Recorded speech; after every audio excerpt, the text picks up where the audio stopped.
শিশু বাচ্চারা অনেকে মারা যাচ্ছে, যার জন্য তাদের এই হামের টিকার জন্য অন্ততপক্ষে সরকারের উচিত যে টিকাটা তাদের জন্য রেখে দেওয়া। এই ভাইরাসটি আমি মনে করি যে আমাদের করোনা যে ভাইরাসটি ছিল ওটার থেকে এটা অনেক গতিশীল একটি ভাইরাস।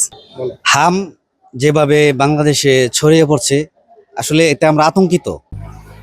সারা দেশে আশঙ্কাজনক হারে বাড়ছে হামের প্রকোপ। শিশু সহ বিভিন্ন বয়সী মানুষ আক্রান্ত হচ্ছেন এই সংক্রমণ রোগে। ময়মনসিংহেও দিন দিন বেড়ে চলেছে আক্রান্তের সংখ্যা। এই বিষয় নিয়ে কি বলছেন সাধারণ মানুষ, কতটা সতর্কই তারা, আর কিভাবে দেখছেন বর্তমানের এই পরিস্থিতি, সেই বিষয়েই জানাবো আজকে কালের কণ্ঠের বিশেষ আয়োজন জনতার কণ্ঠে। আপনাদের সাথে রয়েছি আমি আলাদিন সানি।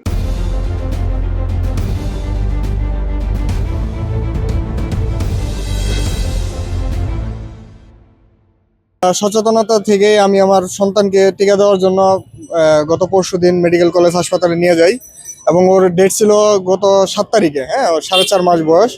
তো আমি এখানে যাই জানতে পারি তাদের এখানে টিকা সংকট, হ্যাঁ, বা যে টিকা দেওয়ার কথা ওই টিকা দিতে পারে নাই। তো এখন যদি আমাদের সরকারি হাসপাতালগুলোর এই অবস্থা হয় তাহলে জনমানুষ কোথায় যাবে? তাদের আসলে করণীয় কি? শিশু বাচ্চারা অনেকে মারা যাচ্ছে, যার জন্য তাদের এই হামের টিকার জন্য অন্ততপক্ষে সরকারের উচিত যে টিকাটা তাদের জন্য রেখে দেওয়া। টানা তৃতীয়বার অর্জন করেছে দেশের সেরা সুপার ব্র্যান্ড স্বীকৃতি বসুন্ধরা টিস্যু।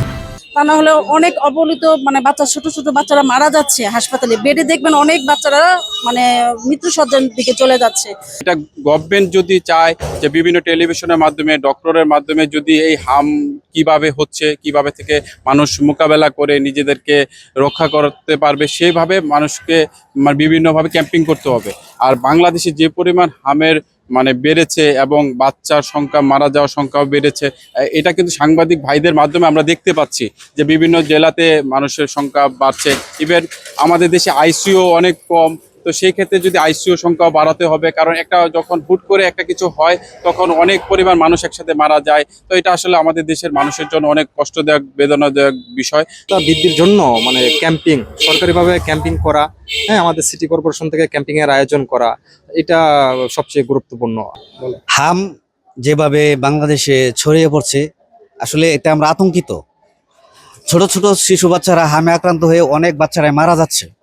তো আমি মনে করি যে সমাজ, রাষ্ট্র যদি এগিয়ে আসে এবং তারা যদি এটাকে আরো বেশি সচেতনতামূলক প্রচারণা চালায়, তাহলে হয়তো অনেক রোগী, শিশু বাচ্চারা বেঁচে যাবে।